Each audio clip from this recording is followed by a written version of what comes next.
What's shaking YouTube? And it's that time of the week again. It's Hot in the Hobby, where we track the hottest cards driving markets forward this past week. Thanks for joining us as always. I'm Mr. Hollywood, Joe Nasty situated, camera left. And for a second week in a row, I ain't buying the majority of this week's hot cards. I just ain't. Keyword most. Okay. And remember, all of our charts, numbers, and data you too can get access to through the Market Movers app. It is the easiest way to track sports card values and your collection. So let's turn up the heat and jump right in to Hot in the Hobby for this week, starting with why? Yeah, this was a... Why? Joe Milton III. Oh, what? In case you didn't know, he is a quarterback for the New England Patriots. And his 2024, and not just this card, there's a whole lot of cards we could have used. This one I just thought kind of looked cool. But his 2024 Donruss Optic Preview Red Pandora rated rookie in raw condition is up 437% over the past week to $21.49 per card. 61 sales. Skyrocketing. Yeah, 61 sales of this card. So this ain't like, oh man, like Joe Nasty over here bought a Joe Milton card and here are the numbers. This is like 61 Joe Nasties bought a Joe Milton III card to get to this point. God help us all if there's more of me. Who is Joe Milton? Please, well, enlighten me. He's a 24-year-old, 6th round draft pick in last year's draft out of Tennessee. Oh, that's right. He, if I'm not mistaken, he played like 6 years. He was a super COVID, whatever you want to call it, in college. But he played all offensive snaps for the Patriots after the first series in relief of Drake May in the last week of the regular season, where they did beat the Bills 23-16. It also cost the Patriots the #1 overall draft pick with the win. They then fired Gerard Mayo, their coach, and have now since hired Mike Vrabel. Just today, right? Just today. Or just on Sunday. Yeah. What did Joe Milton do against the Bills in his one game? Well, it wasn't bad, honestly. He went 22 of 29 for 241 yards, a touchdown, no interceptions. He completed 76% of his passes. He also ran the ball 10 times for 16 yards and a touchdown. As I alluded to earlier, in his 6 years in college, he threw for a little over 5,000 yards, 37 touchdowns, 11 picks, and completed just 61% of his passes. He only 12 rushing touchdowns in 6 years, in those 6 years. That's and 2 per year. Yeah, and he never eclipsed more than 4.5 yards per carry. So he's not really a mobile quarterback, even though he scored a rushing touchdown. Right. Drake May had 2,200 yards, 15 touchdowns, 10 interceptions, a couple rushing TDs in 13 games, completed 66% of his passes. He was inconsistent.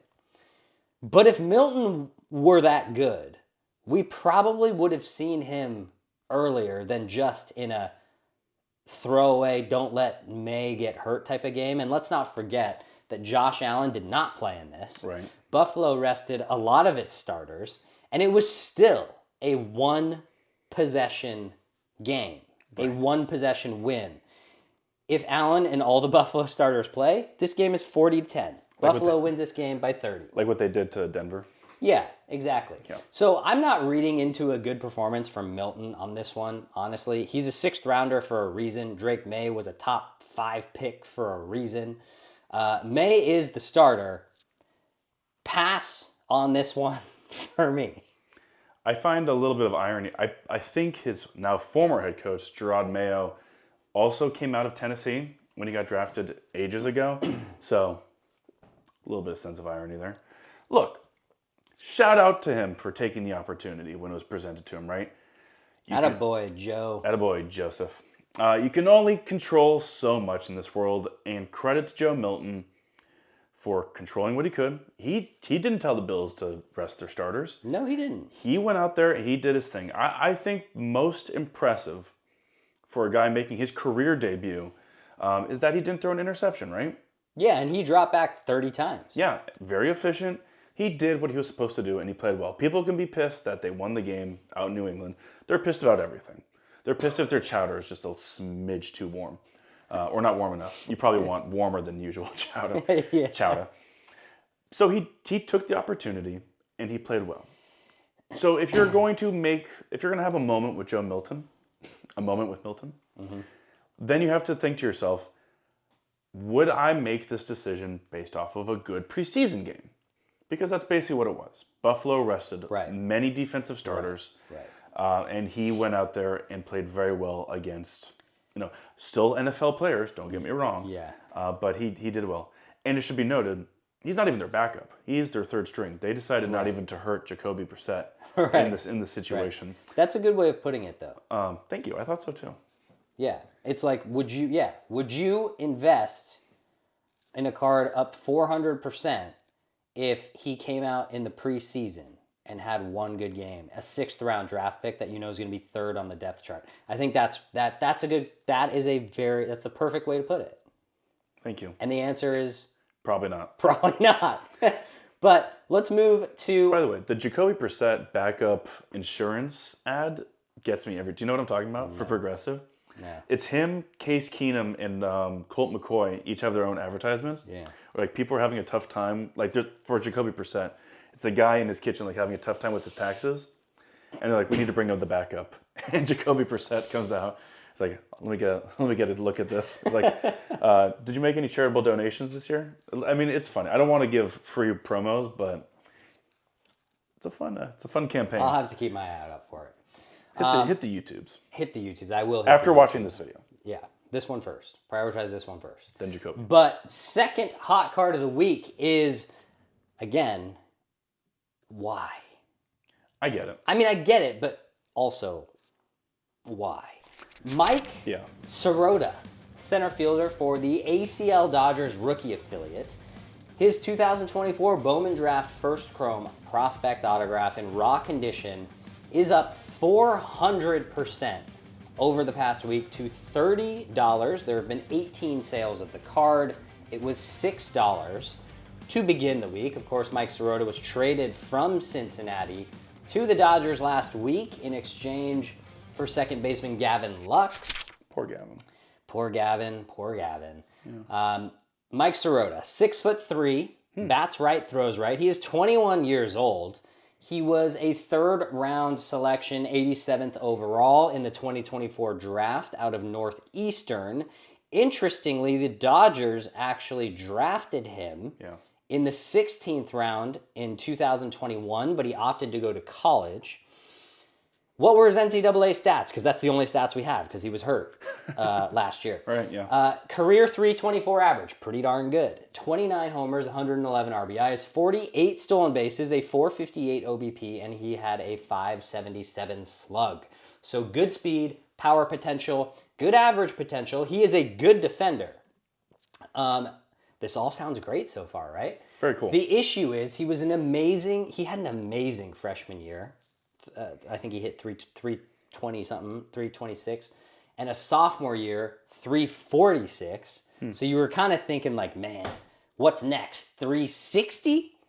Well, no, he dropped down to 298. Went from 19 homers to just 7 homers in his junior season, which is a pretty big dip in power. Yeah, it is. But here's where I'm at with these types of prospects. Even if they look like they have it all together, or they could be very well-rounded players, is I think it's just too early to be putting money into this. Like, let the kid have some minor league at-bats, right? As I said earlier, he didn't play at all last year because he was banged up with a thumb. And you have to like that he's in the Dodgers development system over a lot of other development systems. Like, if Mike Sirota had gotten traded to the Angels, I would have been like, well, I'm out. I'm like out forever. I don't even have to. Yeah, exactly. So that's he's got that going for him, right? But it's just too early for me. I'm out on Mike Sirota. $30. I'm sorry, but you can find legitimate MLB players that are already having success at the MLB level for $30. Yeah, that's true. You hit on it. The biggest thing to like is that I think people can agree we're not just homers, that The Dodgers are known for being pretty good talent evaluators. Wow.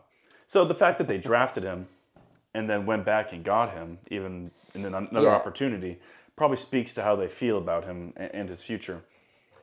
But look, this guy is so far down in the pipeline. This is truly the other positive. Like, as you said, let him get some at-bats. And he's got some pop from this trade, and he's hot in the news at the moment. Like, he's an easy search. But no one's going to remember the name Mike Sirota come June. So if you really want, set that reminder for yourself, if you really need, and you have that much time. You can circle back around in the middle of the season, see how he's doing, and get that card for much more affordable pricing. Right. And everyone will have stopped thinking about him, truly. So it's sort of a win-win in the situation if you can just, like, take your time. Patience is a virtue. Like, you don't need to act immediately on the guy who's in the news at this moment. Like, right. Circle back that's around. That's kind of where I'm coming at. See where he'll probably be in the Arizona Fall League. That's how far down the pipeline he is right now. Right.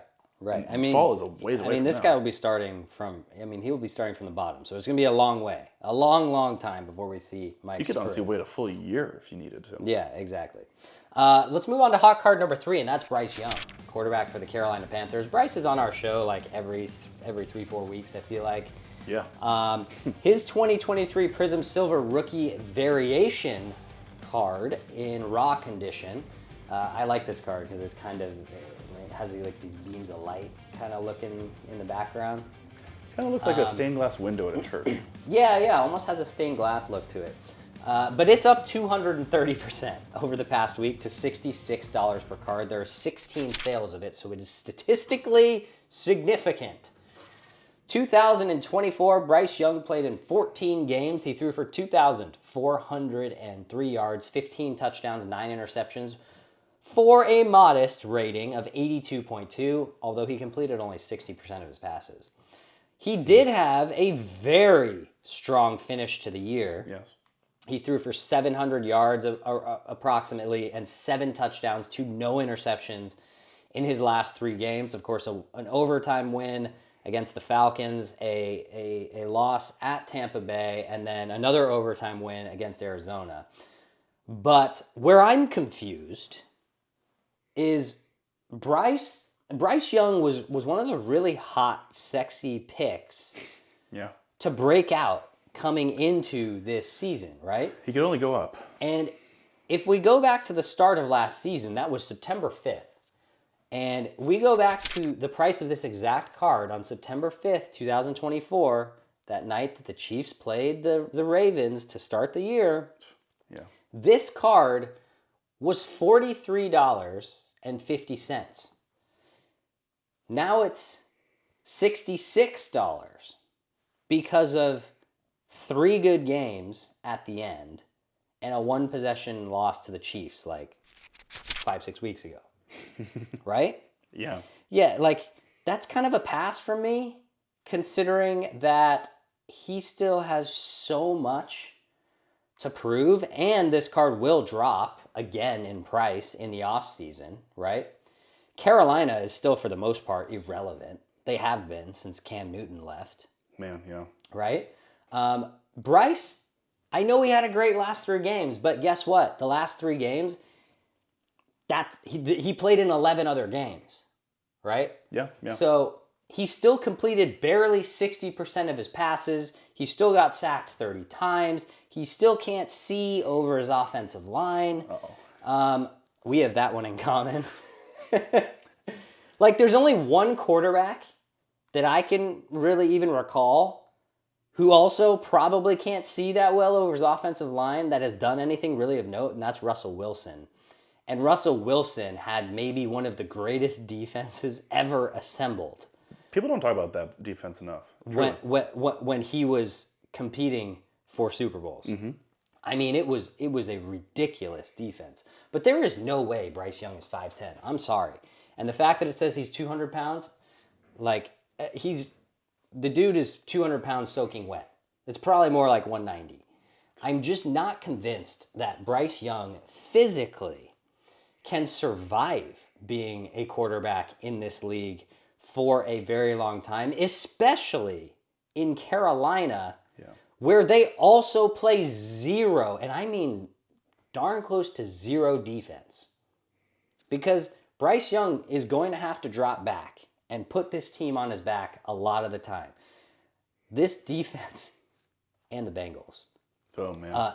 These two defenses might be two of the worst I've seen in a very long time, right? And you can only hand the ball to Chuba Hubbard so many times if your defense is giving up 30 points a game, right? Yeah. For me, I still can't, physically, I don't see it happening for Bryce Young unless he, again, like Russell Wilson, like he's in the perfect situation.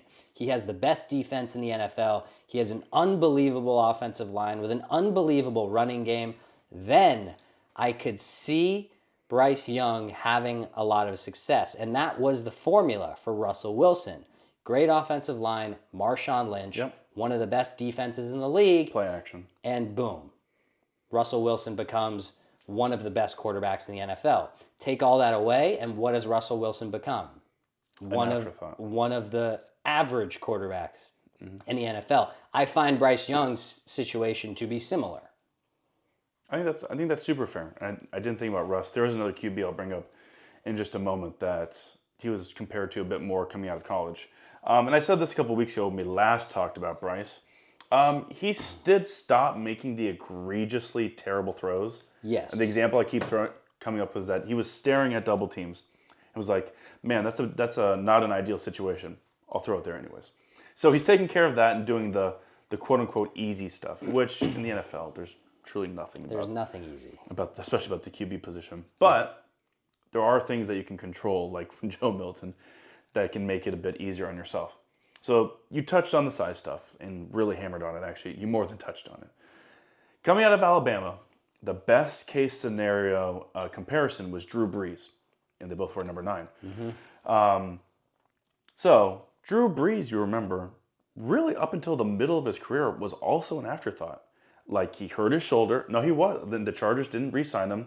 Yeah. The whole story is Nick Saban wouldn't bring him to the Dolphins. They were worried about the shoulder injury. The guy was too small, so on and so forth. And the career wasn't doing anything until he linked up with Sean Payton. Bryce Young is in a disaster organization, as you've talked about numerous times. But here's the thing. It's one thing to be in an ideal situation like Brees was and Young is not.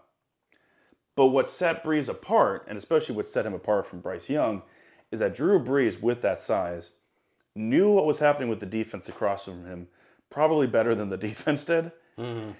And he had a lightning quick release and a lightning quick ability to process and get the ball out super quick. He knew how to manipulate not being able to see over the offensive lineman. And then he would fire it to, more times than not, Marquez Colston. Love that. Yeah, right?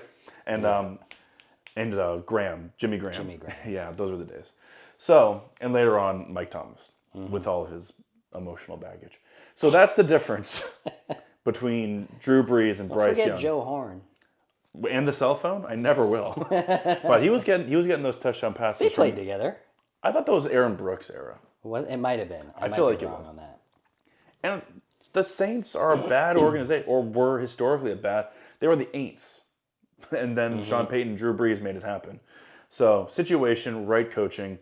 But Bryce Young doesn't have the mind of Drew Brees quite yet. But then again, he's only in his second year. Yeah. So, that's where I'm at with the whole Bryce Young situation. And I think that's fair.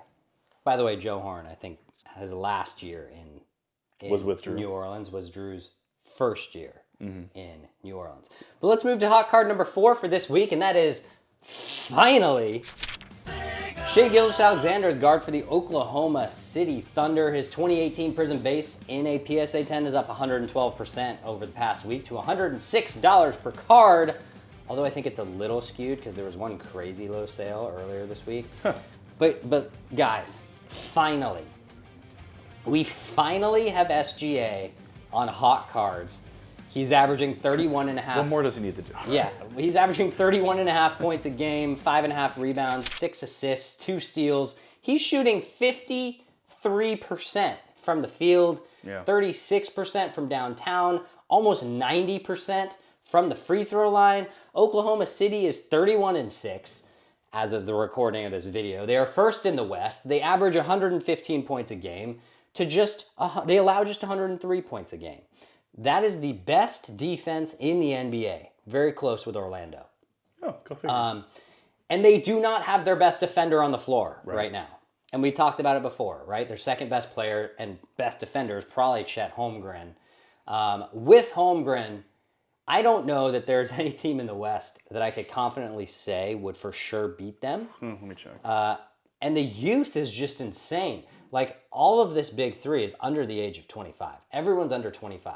And so as far as I'm concerned, even though this is up, SGA is the MVP right now. He is the MVP of the NBA, and he is bye, bye, bye, then bye, bye, bye again. Not the NSYNC song. Yeah, B-U-Y. Like B-U-Y. Ugh. B-U-Y, not B-Y-E. Like bye, bye, bye. Because this team is going to go to the finals at least once in the next few years, barring like catastrophic injury. Right. It's going to happen. And I will speak it into existence if I need to.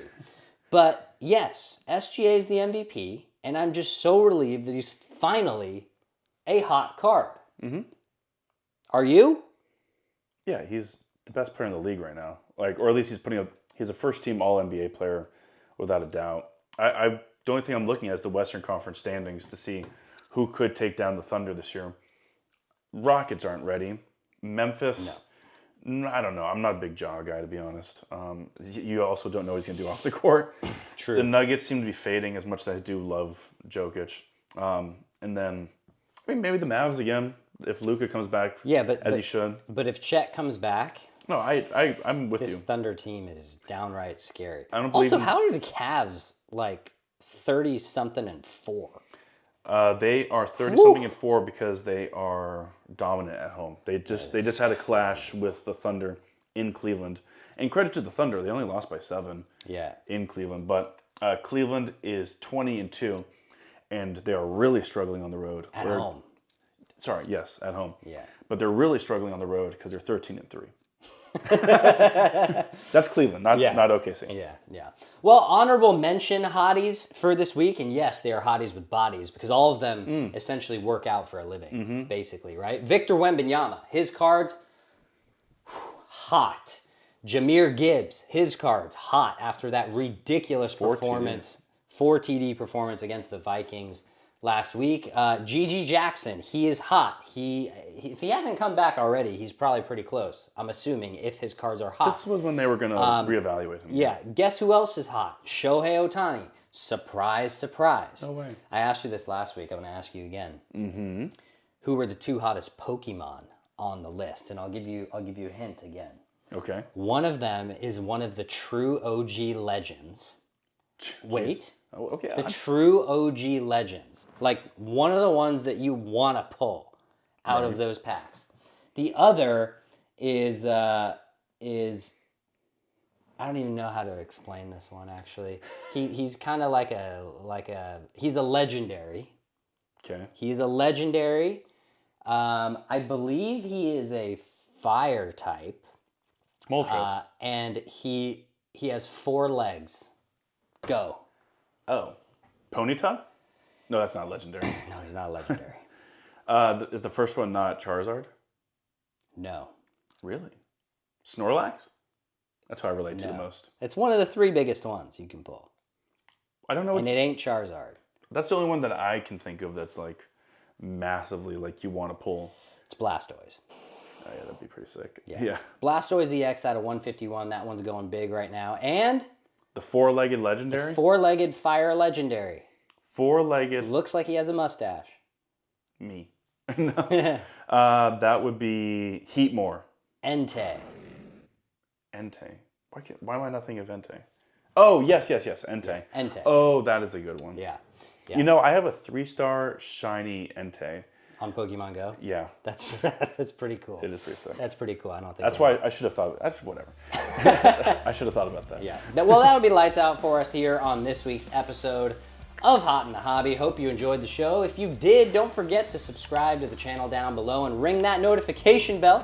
Drop a like and a comment as well. We do typically reply, so from both of us here at the Hollywood Rip Studio, I'm Mr. Hollywood, that's Joe Nasty, and I just installed a clapper in the studio, and boy, is it sweet. Mr. Hollywood, that's me. No. Joe Nasty, Yeah. out.